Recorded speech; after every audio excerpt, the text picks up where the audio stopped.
Mas e os dinossauros?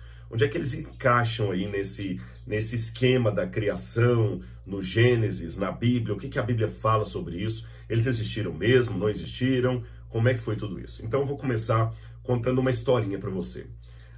A partir do final do século XVIII, ali, final não, meados do século XVIII, para ser mais preciso, um grupo de cientistas começaram a investigar alguns ossos que já eram encontrados por séculos, mas as pessoas não davam muito valor a eles. Eram ossos petrificados de animais que pareciam não existir mais. Alguns pequenos, como peixes, como uma espécie de baratinha que foi chamada depois de trilobita, alguns gigantescos, um fêmur enorme, maior do que o fêmur de um elefante, por exemplo, e não era um elefante, não era um rinoceronte, era algum tipo de animal que ninguém encontrava na fauna. E a partir do século XVIII, então, quando surge a geologia moderna, esses fósseis começam a ganhar a atenção dos geólogos, dos biólogos e daqueles que já estavam tentando entender a chamada história física da Terra. Aí você tem nomes que se destacam aí, como James Hutton, que propôs a ideia de que o presente é a chave do passado. Você tem Lyell, com as classificações dos tipos de plantas, os tipos de animais, a taxonomia, que até hoje é usada aí por biólogos no mundo inteiro. E você tem também Georges Cuvier, que é o pioneiro da geologia moderna, e começa a surgir na ciência um estudo chamado paleontologia, para estudar esses fósseis, esses ossos de pedra que eram encontrados em rochas, em montanhas. O que seriam eles? Na Idade Média, quando esses ossos eram achados acidentalmente, muitos pensavam que eram ossos de dragões, aqueles dragões das mitologias medievais, ou mesmo também dos contos chineses, que colocam aquelas serpentes com asas, às vezes, cuspidoras de fogo, que inundaram a imaginação de muitos escritores do passado. Bom, o nome desses animais nomes para esses animais começaram a ser dados agora a partir das classificações que eram dadas em biologia. Por exemplo, um dos primeiros que eles deram o nome foi o iguanodonte.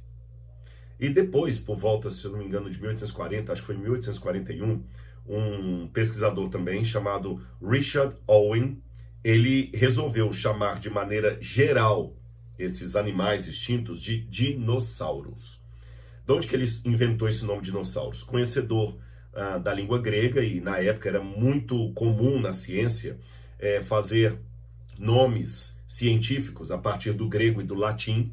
Então ele pegou duas palavras gregas, a palavra denios em grego significa algo aterrador, algo monstruoso, algo assustador, e a palavra sauros, que significa lagarto. Então Deniosaurus, que virou dinossauro, seria em grego lagarto aterrorizador, ou lagarto monstruoso, alguma coisa assim. Depois, por uma semântica, alguns acabaram entendendo até o lagarto como sendo réptil, assustador. Aí veio o nome dinossauro, 1841, Owen. Até aí tudo bem, mas essas ideias começaram a conflitar com as posições teológicas da época. Quando eu digo posições teológicas, não entenda necessariamente posições bíblicas, tá certo? Muito da teologia, principalmente europeia, ela às vezes não era necessariamente bíblica no sentido de procurar embasar doutrinas na Bíblia. Ela era por demais filosófica. Durante toda a teologia medieval, muitos pais da igreja, antes do período medieval, durante a patrística, os pais da igreja, e depois os escolásticos na Idade Média, trabalhavam muito uma teologia baseada no ratio studiorum, que é aquela questão da razão, como você vai encontrar muito isso em Santo Tomás de Aquino, por exemplo, e outros mais, São Boaventura e outros mais que eu poderia mencionar. No lado da Reforma Protestante, você vai ter também um peso muito grande da filosofia sobre a teologia ali nas escolas alemãs, apenas para dar um contexto para você. E nesse aspecto aqui, muitos iam mais na filosofia e na lógica do que na Bíblia. E a Bíblia acabava sendo apenas um apêndice para certas ideias. E foi assim que surgiu de maneira bem forte nas escolas, mesmo aquelas conservadoras, principalmente aquelas conservadoras, a ideia de que Deus, quando criou os seres e os colocou na terra, Deus jamais permitiria que aqueles seres, especialmente os que tinham vida que ele deu, pudessem entrar em extinção. Ou seja, todos os tipos de animais que Deus criou no Éden deveriam estar de maneira invariável até hoje. Até hoje. Em outras palavras, se eu entrasse numa máquina do tempo e voltasse no passado, no Jardim do Éden, eu ia ver todos os tipos de cachorro que eu tenho hoje, todos os tipos de pássaros, todos os tipos de cobras, todos os tipos, iria estar tudo ali. Isso foi chamado de fixismo. Fixismo. Aquelas espécies que Deus criou estariam desde o Éden até hoje de maneira fixas, sem variação. E Deus também jamais permitiria que uma classe de animais que ele mesmo criou entrasse em extinção. Porque, pela lógica da teologia da época, seria perder para Satanás. Entenderam o fixismo, o que era? Quando você ia para a Bíblia, eles baseavam esse tipo de declaração em textos como Gênesis. Vou ler para você aqui, esse é a guisa de ilustração. Gênesis capítulo 1, versículo 21, que diz assim: Assim criou Deus as grandes criaturas marinhas e todos os seres vivos que se movem, os que povoam as águas, segundo as suas espécies. Essa é uma expressão que Moisés vai usar muito no Gênesis e também no Levítico. Segundo as suas espécies. Segundo as suas espécies. Essa palavra espécie, em hebraico, é a palavra min. Ela aparece 41 vezes no Antigo Testamento. Das 41 vezes que min aparece no hebraico do Antigo Testamento, 40 vezes são nos escritos de Moisés, no Pentateuco, e uma vez no livro de Ezequiel. Agora a pergunta é: o que significa espécie? Você sabe que até dentro da biologia moderna existe um debate sobre as categorias de espécie. De maneira mais ou menos generalizada, eu poderia dizer que, do ponto de vista biológico, espécie significa aquelas populações naturais que conseguem cruzar entre si, gerando descendente fértil. Isso seria uma espécie. Se elas são reprodutivamente isoladas e ativas, ou seja, elas conseguem ligar, é porque são da mesma espécie. Agora, é lógico que isso fica bonitinho, dito assim de maneira geral, mas quando você sai do verbete para ir para o mundo prático, aí tem um debate tremendo entre biólogos e especialistas em ciência, porque, que tipo de animal eu posso classificar dessa espécie? Né? Será que o leão e a chitara são da mesma espécie? Não são. Será que a hiena e o coiote e o cachorro são da mesma espécie? Não são? Aí tem um debate tremendo na biologia que eu não vou entrar nele. Primeiro, porque não é o tema do vídeo. E segundo, porque me falta expertise. Aliás, uma coisa que eu deveria ter dito lá atrás e acabei esquecendo, vou falar agora. Eu não sou paleontólogo, nem biólogo. Então é bom deixar isso bem claro, que o que eu estou apresentando aqui para vocês, eu estou apresentando mais com dados em pesquisas de especialistas, mas não estou falando como um expert na área, tá bom? Não confunda arqueologia com paleontologia. A arqueologia que eu trabalho, ela trata mais de civilizações, escritas antigas, usos e costumes do passado, e a paleontologia que lida com fósseis, tá certo? Com dinossauros, com a vida antes da chamada pré-história, né, para alguns, ou para outros, a vida na época em que esses seres, os dinossauros, habitavam na Terra, etc. Traduzindo em miúdos, a minha especialidade é Indiana Jones, e a paleontologia lida com Jurassic Park. Então, se você pegar os dois filmes, Jurassic Park e Indiana Jones, você entende a diferença entre o trabalho do Rodrigo e o trabalho dos paleontólogos. Mas como muita gente, por causa da novela, perguntou: Rodrigo, e os dinossauros? O que a gente pode dizer a partir da Bíblia? Então eu vou responder para vocês aqui, tá bom?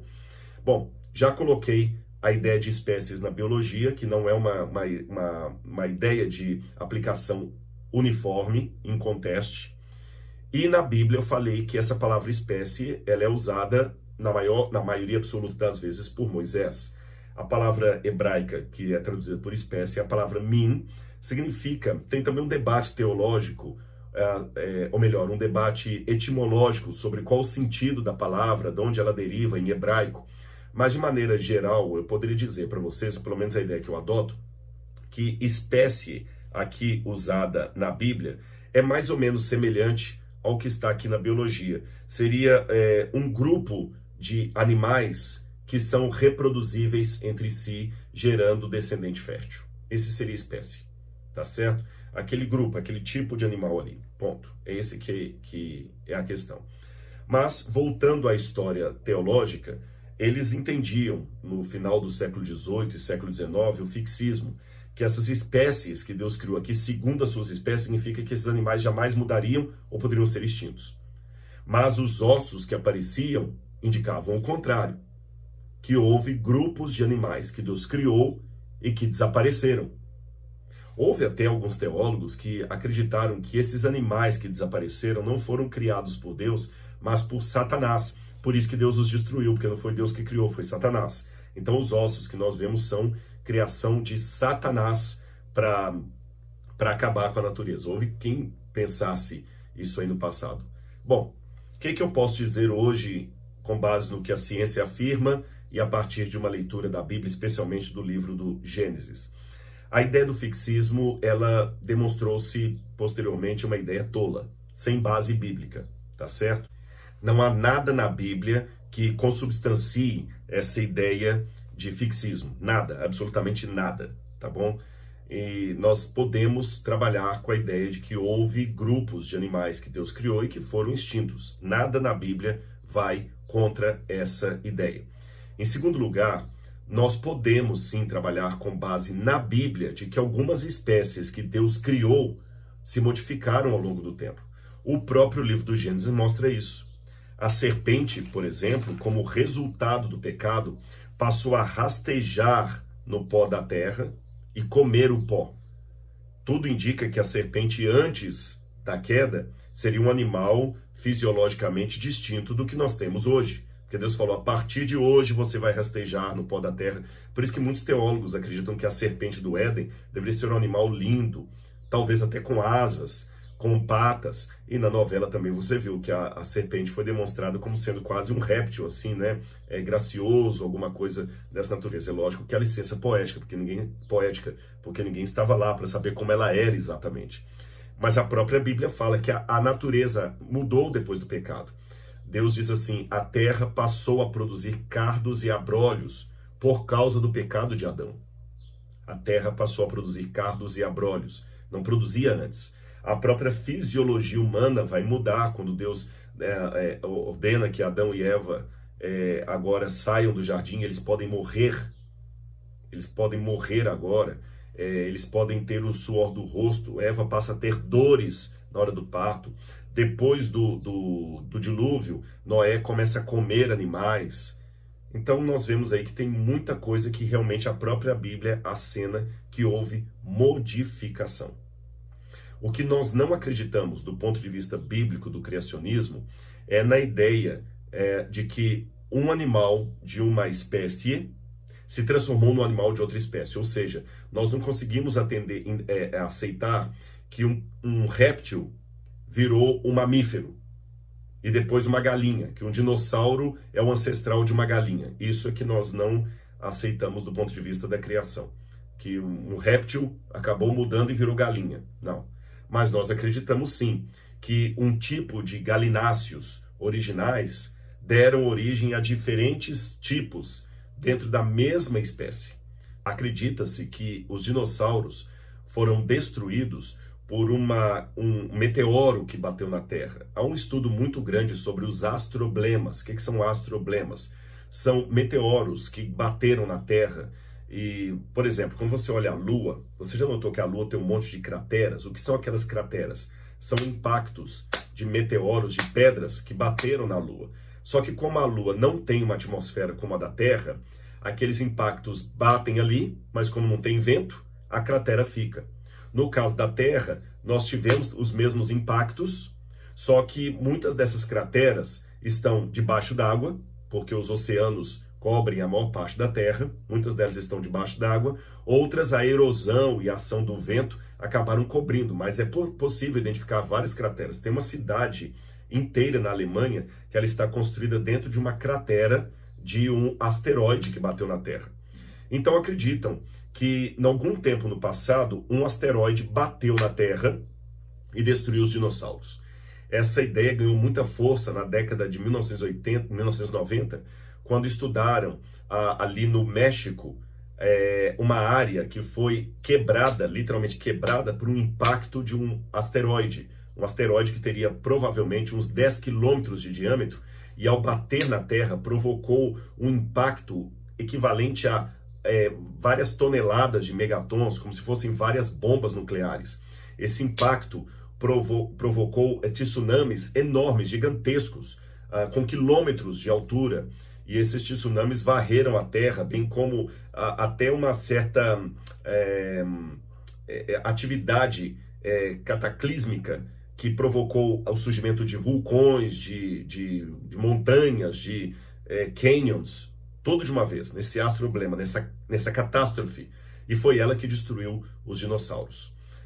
Uma variação dessa teoria acredita que muitos dinossauros não morreram pelo impacto desse meteoro, mas sim pelas consequências posteriores, como os próprios tsunamis que eu falei com vocês, a mudança climática da Terra, a falta de alguns alimentos, a não adaptação desses animais ao novo período que se surgiu, especialmente a era glacial.